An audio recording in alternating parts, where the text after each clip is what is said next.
Hola, soy María Alberra Sánchez y hoy os voy a hablar de modelos matemáticos para la simulación de la enfermedad de Alzheimer. El objetivo es estudiar cómo las matemáticas pueden utilizarse para representar y simular la progresión de un proceso tan complejo como es esta enfermedad. Entonces, lo primero que necesitamos es saber un poco más de la enfermedad para saber a qué nos enfrentamos. Como muchos sabréis, la enfermedad de Alzheimer es actualmente uno de los desafíos globales a nivel sociosanitario, ya que es la causa más común de demencia y que afectará a un 60% de la población mundial envejecida. Se trata de una enfermedad neurodegenerativa progresiva y que afecta principalmente a la memoria, el pensamiento y el comportamiento de quien la padece, y pese a las investigaciones que hay en torno a ella, sigue siendo muy desconocida, incurable y los tratamientos ofrecidos a día de hoy son principalmente paliativos. Uno de los aspectos más complejos del Alzheimer es que intervienen múltiples procesos biológicos que evolucionan de forma simultánea y que están relacionados entre sí. Por ello, en los últimos años han comenzado a modelarse y crearse modelos matemáticos como herramientas para intentar comprender mejor la dinámica que hay tras la enfermedad. La idea fundamental es utilizar ecuaciones para describir cómo evolucionan los distintos biomarcadores a lo largo del tiempo y estudiar el tratamiento mediante simulaciones. Pero para ello necesitamos saber un poco más el trasfondo biológico de la enfermedad para ver qué biomarcadores son estos. Como he dicho, el Alzheimer actualmente sigue siendo una enfermedad muy desconocida, pero uno de los enfoques más utilizados para estudiarlo es la hipótesis del modelo cascada, que propone que la enfermedad no aparece de forma repentina, sino como una secuencia progresiva de procesos biológicos relacionados entre sí. Entonces, el modelo considera que la acumulación de proteína beta-amiloide favorece posteriormente la acumulación anómala de proteína tau. Esta acumulación lleva a que se produce en el interior de la neurona, lleva a la inutilidad de la neurona, causando su muerte, lo cual desencadena un proceso de neurodegeneración y finalmente en el deterioro cognitivo propio de la enfermedad. Por tanto, la enfermedad puede entenderse como una especie de cascada biológica en la que distintos procesos van desencadenando los siguientes. A partir de estas hipótesis, nos basamos en este sistema de EDOs no lineales para modelizar la enfermedad. Cada variable representaría los principales biomarcadores asociados a la enfermedad que he mencionado. A sub beta sería la acumulación de proteína beta amiloide, ta sub rho sería el biomarcador de tau fosforilada, es decir, acumulación de tau que proviene del proceso amiloide específicamente, mientras que la variable tau representa como la tau total, incorporando también contribuciones, es decir, acumulaciones debidas a factores no amiloides como la edad, envejecimiento, etc. Además, la variable n modela la neurodegeneración y la c el deterioro cognitivo. Las ecuaciones incluyen términos de crecimiento logístico e interacciones entre biomarcadores. Además, podemos destacar que el término negativo de la primera ecuación indica si hay o no tratamiento y con qué intensidad, que en este caso sería un tratamiento contra el Alzheimer de carácter antiamiloide, intentando reducir la acumulación de proteína beta-amiloide. Se observa, además, cómo el modelo postula que el aumento de beta-amiloide favorece posteriormente a la acumulación de proteína tau y esto contribuye a la neurodegeneración y así al deterioro cognitivo. Por tanto, se representa la progresión secuencial que teníamos de la enfermedad. Como se trata de un sistema no lineal, vamos a estudiar su comportamiento mediante simulaciones numéricas.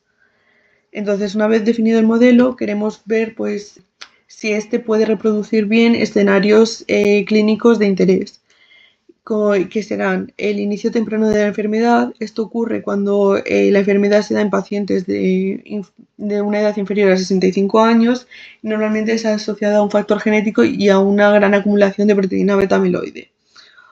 Otro escenario será un inicio tardío, que es el escenario más común, que los pacientes tienen más de 65 años y también suelen intervenir factores no tan asociados con la beta-amiloide, sino también asociados a la edad u otras enfermedades.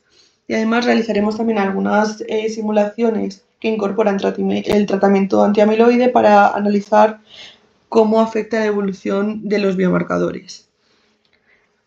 Por tanto, vamos a realizar a continuación una serie de simulaciones que se resolverán numéricamente realizando un programa en MATLAB en el que para llegar a los diferentes escenarios daremos diferentes valores a los parámetros que han aparecido antes en el sistema de ecuaciones y así plantearemos cada escenario. En primer lugar, tenemos un inicio temprano de la enfermedad.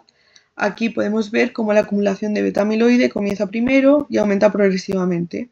Después comienza a aumentar la proteína tau y seguida posteriormente por la neurodegeneración y finalmente por el deterioro cognitivo. Entonces es interesante porque observamos cómo las curvas no evolucionan todas al mismo tiempo, sino que aparecen de forma escalonada, que es precisamente la idea que habíamos recogido de que es una progresión en cascada, que es lo que buscaba el modelo. Además, las trayectorias presentan una forma sigmoidal muy característica, primero un crecimiento lento, luego acelerado y luego una estabilización, que es lo que se piensa médicamente que ocurre. Y además vemos como en verde claro y verde oscuro tenemos dos líneas diferentes de deterioro cognitivo. Entonces, esto se debe a que el modelo incorpora un parámetro R asociado a la reserva cognitiva y de manera científica se ha observado que personas con reserva cognitiva más alta pueden tener capacidades cognitivas durante más tiempo, incluso al mismo nivel de neurodegeneración. Entonces, valores más bajos de R que se asocian con un valor menor de reserva cognitiva, vemos en la gráfica cómo aparece a una edad más temprana y más rápida el deterioro cognitivo. Por tanto, este modelo también nos permite simular diferentes perfiles de pacientes y reproducir mejor pues, la variabilidad observada dentro de la propia enfermedad. A continuación, pues lo que vemos es qué pasa si se introduce un tratamiento antiamiloide, que este se aplica aproximadamente a los 44 años. Las líneas discontinuas representan la evolución sin tratamiento, mientras que las continuas aplicada a la terapia. Entonces observamos cómo el tratamiento reduce principalmente la acumulación de beta-amiloide y modifica, pero en menor medida, la evolución del resto de biomarcadores. Entonces, como consecuencia, tenemos que estos también se ralentizan. Y lo que vemos es que intervenir sobre etapas tempranas en la cascada puede influir sobre procesos posteriores.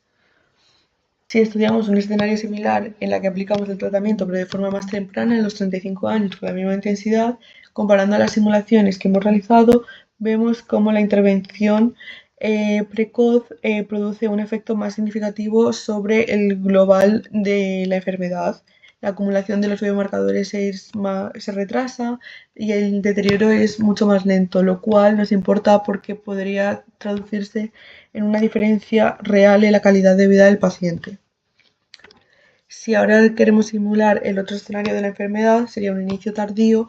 Vemos en las gráficas cómo se sigue manteniendo la forma secuencial de característica del modelo, pero ahora los biomarcadores aumentan de forma más marcada en edades avanzadas y más rápido. Por tanto, con estas simulaciones pues vemos cómo el modelo tiene esa capacidad para adaptarse a los diferentes perfiles clínicos que nos interesaban simplemente con la variación de los parámetros del mismo. Y ahora, por último, si va por este escenario de inicio tardío introducimos un tratamiento antiamiloide, vemos como aunque sigue produciendo un efecto, el impacto global de este es mínimo. Esto ocurre porque parte de la neurodegeneración ya se ha producido antes del inicio de la terapia, entonces es muy difícil revertir esos procesos. Esto desgraciadamente es lo que estamos viendo a día de hoy de forma clínica, en el que muchos tratamientos antiamiloides pues, no tienen como una eficacia significativa sobre los síntomas del Alzheimer ni sobre la calidad de vida de las personas. Por lo tanto, este modelo nos permite recrear este escenario real. Simplemente para terminar, pues añadir que vemos que este modelo nos permite simular diferentes escenarios, reproduciendo situaciones clínicas reales y estableciendo relaciones entre biomarcadores. Además, que es la parte más interesante, es que las simulaciones nos muestran la capacidad para reproducir diferentes evoluciones de la enfermedad y para explorar de forma virtual pues, el efecto potencial de diferentes terapias, lo que puede abrir la puerta en un futuro pues, a la medicina personalizada, terapias avanzadas y personalizadas y a una mejor comprensión pues, de la dinámica del Alzheimer. Y muchas gracias.